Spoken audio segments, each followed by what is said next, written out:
So, Dad, you were involved in the early days of the church. How did South Delta Baptist Church start up, and who was involved in it?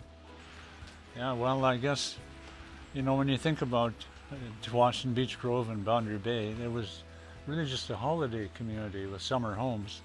But there were a few people that were going there regular, and they were going to Ladner Baptist. And they decided that, well, since this is probably going to be a bedroom community for Vancouver Richmond, then maybe it'd be a good idea to start up another work out here. So there was Ottawells and Wilbys and the Fullers and a few others, about 5 couples. They started meeting, and after a short time they decided that, yeah, we need to do church out here. As far as meeting, we met in people's homes for quite a while. Stan Wilby had an unfinished basement, and we met in there for a few times in other people's homes. And then there was a community hall that was not too far from where SPAC is today. Stan and Ann and our family and the Ottawells, all young people. So we either had kids or they're just starting into 2 or 3, 4 years, or else kids in diapers. So it was, there was growing families. And that was good to see too, because it seemed like every week there was more added to the church, and we were watching the Lord bless, and there was growth almost continually. So it was it was very neat. About 1962, when the church was being built, the first building project, and you'd taken me up to the building site, and we were walking around the building site while the workers were there. And I remember seeing this this wooden stake with this brightly colored ribbon tied to it, and I pulled it out of the ground. And it's one of my first memories, because I was only about 4 years old. And I remember walking over to you and hearing behind me some workmen say, "Where did that stake go for measuring?" I always remember that story, and one of my first memories. When we did have enough to start to build, it was that was a neat experience, because we hired a general contractor, and the rest of it was volunteer labor from the members, and it worked very well. There was a lot of participation, and everybody pitched in, and that was definitely one of the kind of neat points about the early church, was everybody pitched in and did what they could do. Dad, when you look at the church now at South Delta Baptist Church and see what's happening, what's happened and what's happening, how does that make you feel? Well, it makes you feel thankful that you were part of the Lord's work during those years, and it's great to see how the Lord blesses.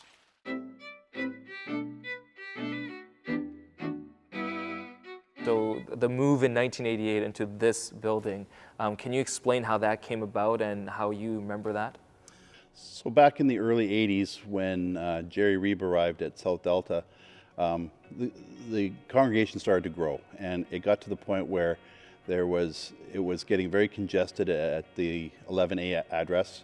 We were going to multiple services. Sunday school was multiple Sunday schools, trying to rotate people through Sunday schools all the time. Became a bit of an issue, and it was decided that the only thing we should do is look at rebuilding the church, or building a new church.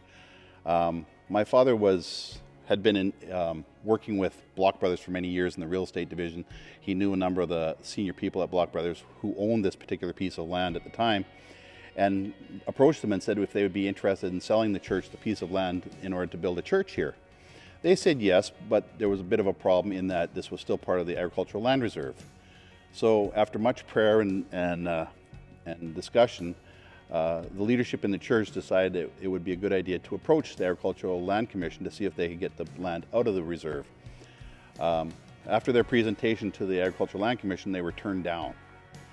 But because my father had been involved in the politics in British Columbia at that time with the Social Credit Government in Burnaby for many, many years, he had a lot of relational currency with a lot of the cabinet ministers and senior people in the Social Credit Government.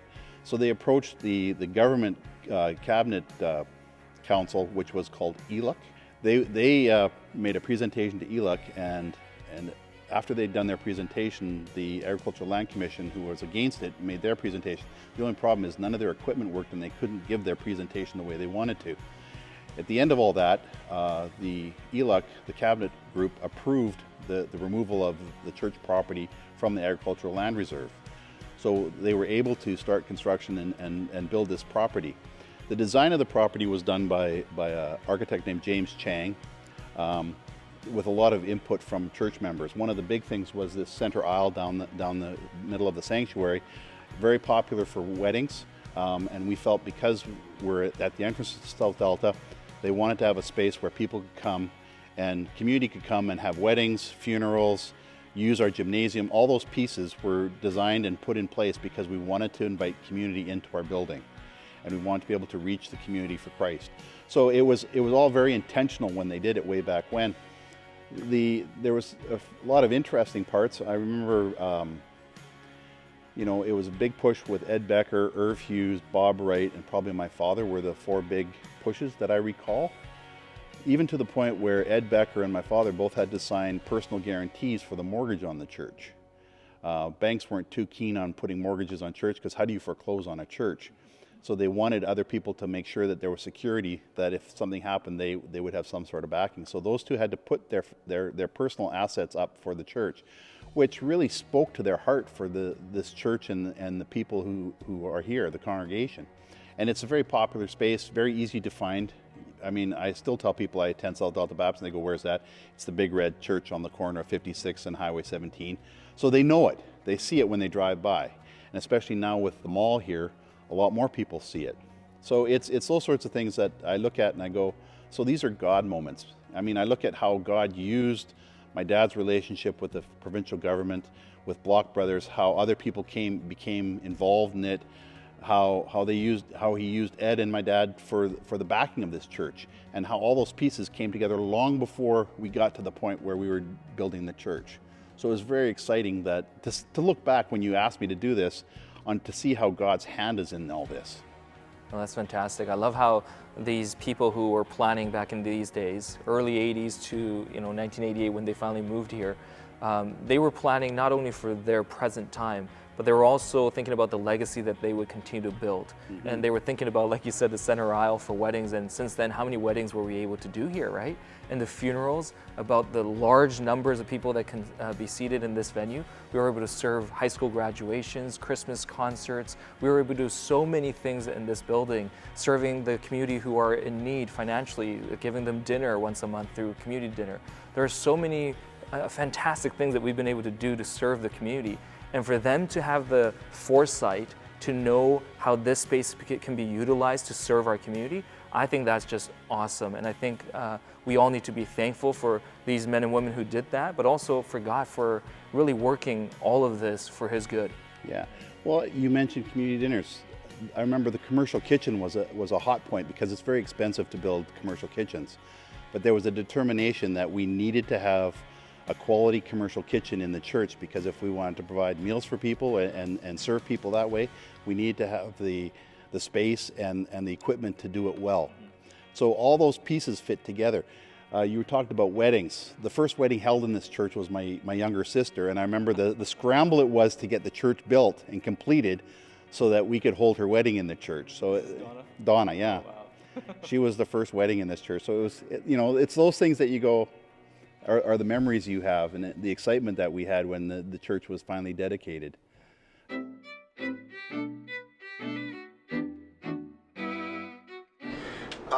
Yeah, in April 2007, I was doing young adult ministry at South Delta, and just an awesome team, and God had given me that vision. We were at a conference, and it was like one of those moments where it was like me in a room almost by myself, it felt like, and the Holy Spirit was kind of gave me this vision for planting gospel-centered churches in Vancouver, Toronto, and Montreal. That was the original idea, in order to affect Canada. And so I kind of tucked that away and didn't really tell anyone, but God had birthed it, in my heart in that moment. And then South Delta was looking for a senior pastor at the time, and Paul Johnson came on staff, and he had the same vision. We had never talked, and he was like, "Why wouldn't we plant the church? And we should plant it with Mark and a team." and we had never talked about the idea, so God was already kind of starting to weave this together. And so when he came on staff, I went and researched church planting, read everything I could, all the philosophy, did all the data on demographics of where we would potentially plant as a church, because the vision was starting to move to a place where South Delta could actually plant a church or multiple churches in order to reach people for Jesus, which is always the reason you plant. You don't just plant, for the sake of it. It's how do you plant effective churches that are actually reaching people with the gospel. And so did a bunch of study and found that South Surrey was this great area where young families were coming, businesses were coming in, it was kind of booming. And so we proposed that to the elders. The elders got on board, presented to the church got on board, and I remember having this great meeting where the church came together and there was probably 100 people there. So that was 2008-9, and then South Delta just graciously said, why don't we send Mark? We'll send him with a team. So they sent us with 35 people. We went and got 15 more just from the neighborhood, and we planted in that little school with 50. Our pre-service day, January 2010, was 50 people. We turned on all the lights, all the coffee makers, make sure everything was actually working. We met for about 10 months building up to that as a team of 16 people in my house. And we just started planning what kind of church do we want to plant, so on and so forth. And originally it was a campus of South Delta, and the plan was, as we began to become more autonomous, as we could walk a little bit, as we matured a little bit, and we could financially be viable on our own, and we have enough leaders and enough people where we could have viable elders and so on, then we would just slowly let it go.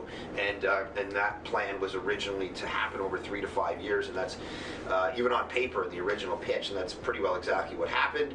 And now we're coming up on our 10-year, as you guys come up on your 60th, so it's a pretty amazing story.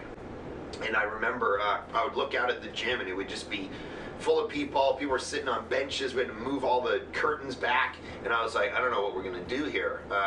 And we met with Paul Johnson, the senior pastor, and Rick, who was executive pastor at the time, and they just said, you got to go to 2 services. And I was like, oh no, I don't want to do 2 services, because that means I got to preach twice. That means we got to be at church longer, all that.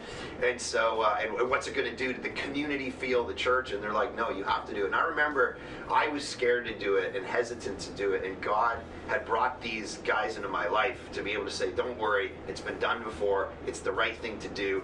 And they actually pushed me to go to 2 services. So we went to 2 services, and people were pushing back and saying, oh, it's going to ruin the community vibe of the church. We're all one church, blah, blah. And by going to 2 services, we grew by 50 people in 1 week. And at that moment, I was just so thankful for Paul and Rick in my life. Starting a church, and I don't know all the details of the beginning of South Delta, but starting a church is never a Lone Ranger thing. There's always a team of people who step up and actually make it happen. And I had literally the best team on the planet to be able to pull this off. So.